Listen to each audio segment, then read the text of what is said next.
When I started my healing journey, I was wondering what's keeping me stuck and what are my triggers.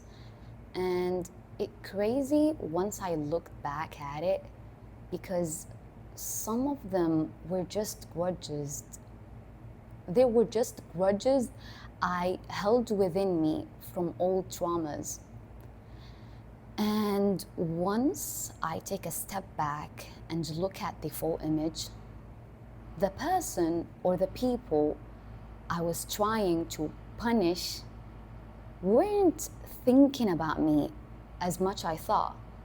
So who is the grudge really hurting here? The problem is we think that hatred and holding on to this anger and resentment give us power, but it just make these people live inside our heads rent free.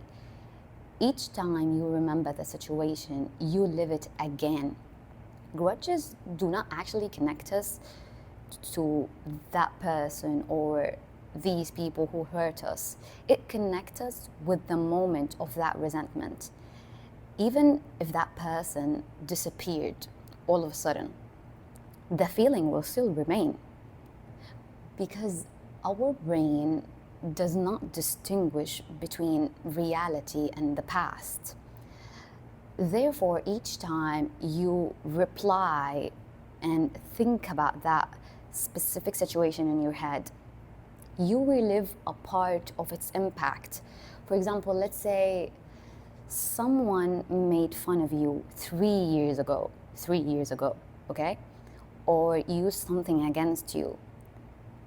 And that person actually does not care at all. They are living and continuing a life. Each time you remember that situation that happened to you in the past, you relive it again.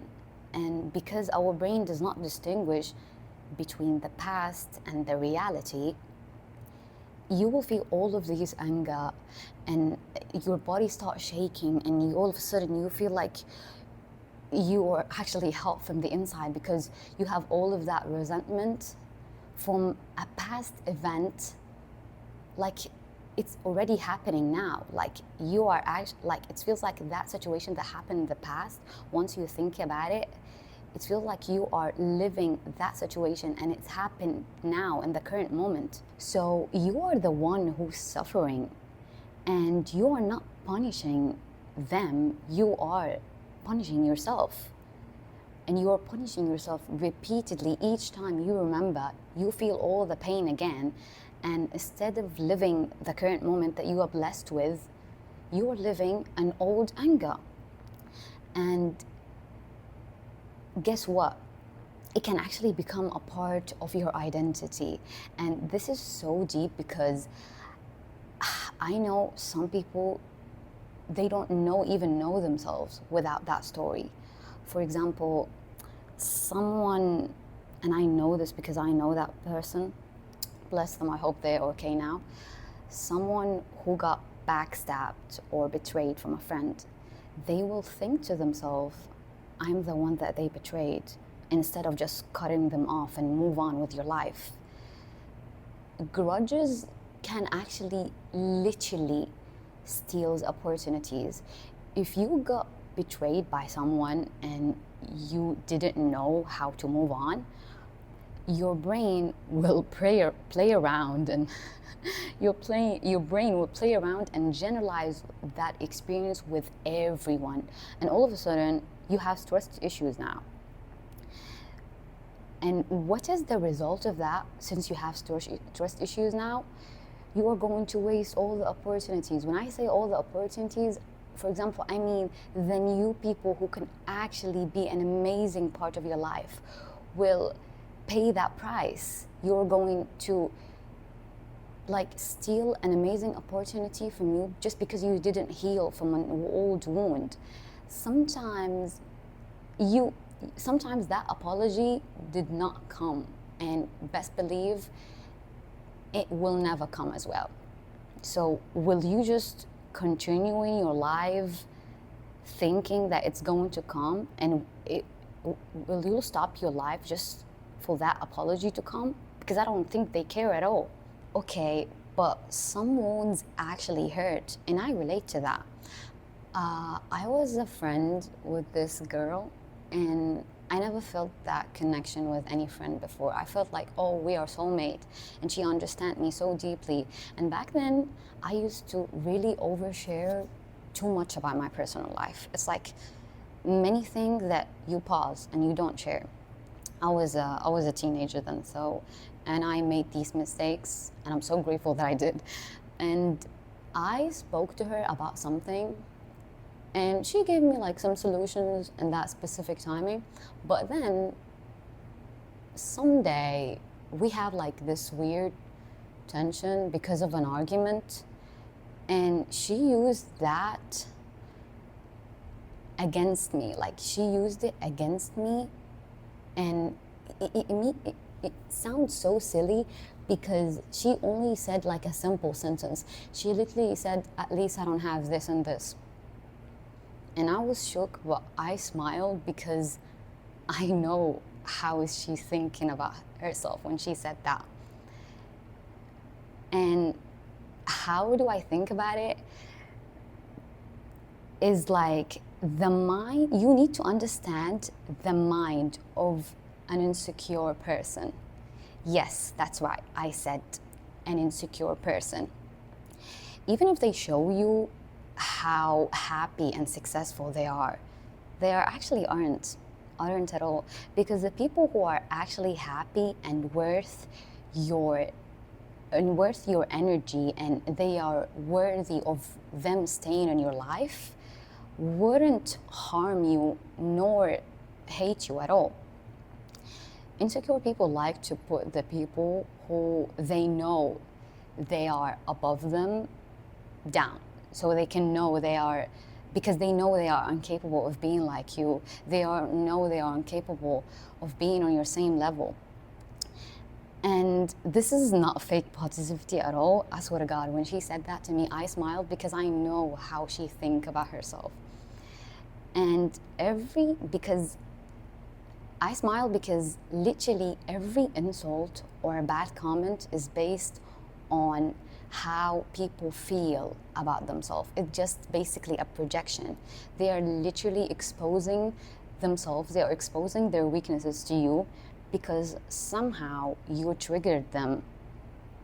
So them speaking bad about you or even behind your back is just their own way of satisfying themselves, or it's just their own way of make themselves feel better about themselves. If you don't get the previous example, I will give you another one. I was a friend with this girl. It's crazy to sound and say this because it looks like I used to have many weird friendship back then, but I'm grateful, alhamdulillah. So I used to have this friend. I struggled when I was a teenager because I felt like I didn't have that much of friends, but somehow my body was rejecting a certain people. I want to have many friends, but at the same time, my body was rejecting a certain people. And I was a friend with this girl. She basically was a friend for everyone. She knowed everybody, and it's something really good once you look at it.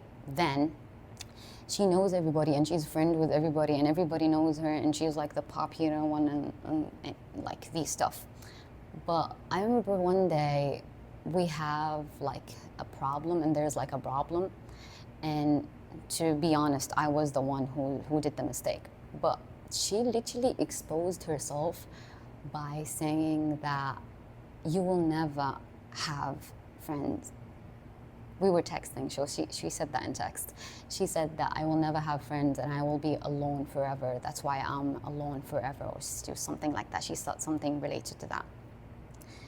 And it's going to sound so crazy because even though I was such a people pleaser back then and I wanted to have many friends, but I smiled at that message.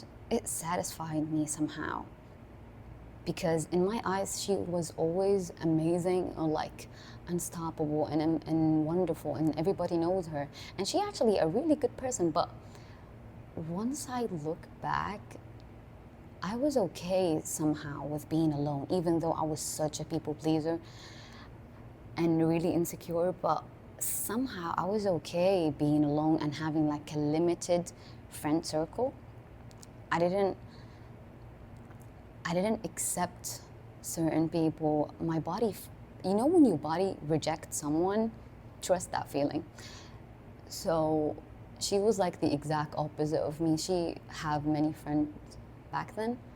And once she told me that you will always be alone, she actually exposed herself. And I smiled at that message because she was never okay staying alone.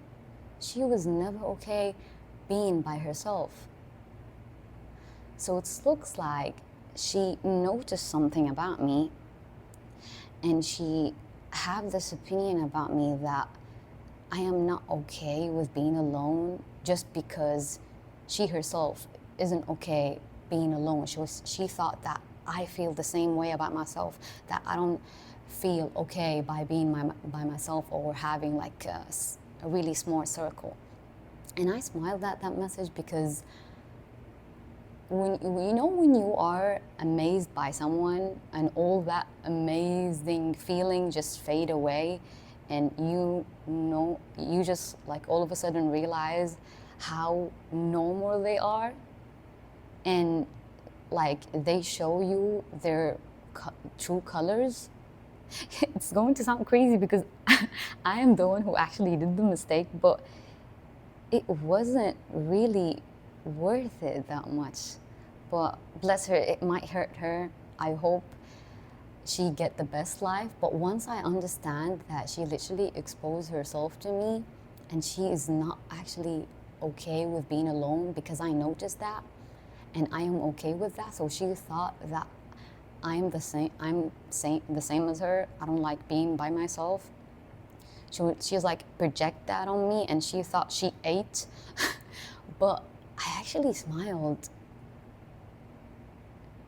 And I thought to myself that I have this amazing aura that these people don't know about me. And this is the pleasure of somebody not knowing the actual you. Because nobody can actually validate you but you. They don't know what I actually really care about. So once she said that, she really thought that's going to hurt me, but I actually smiled at that message. Because you literally exposed yourself to me. They are literally speaking from their lack. The point is, they are speaking from their lack. I'm not going to sit there and told you, you have to forgive people. No, some wounds actually hurt. I see many people, even though like elderly people, not forgetting about specific sentences that were said to them decades ago. But once you realize that people are actually always speaking from their lack and they don't actually know you, all that anger and all this resentment turn into pettiness. All of a sudden, I am the one who's feeling sorry for you. It's crazy to say this, but at that specific moment, I smiled at the message and I said to myself, I really hope you heal from that. I really hope you conquer whatever you're going through. This is the point. They are exposing yourself to you, and it has nothing to do with you. Every insult, every bad comment is just people telling you how do they feel about themselves. They are exposing themselves. It has nothing to do with you because nobody actually know you. So all of that anger will turn into pettiness, and you will all of a sudden see yourself that you actually wish them the best. And I'm not saying anything about these girls and like the previous examples. I hope they have the best life, and I hope I hear amazing news about them.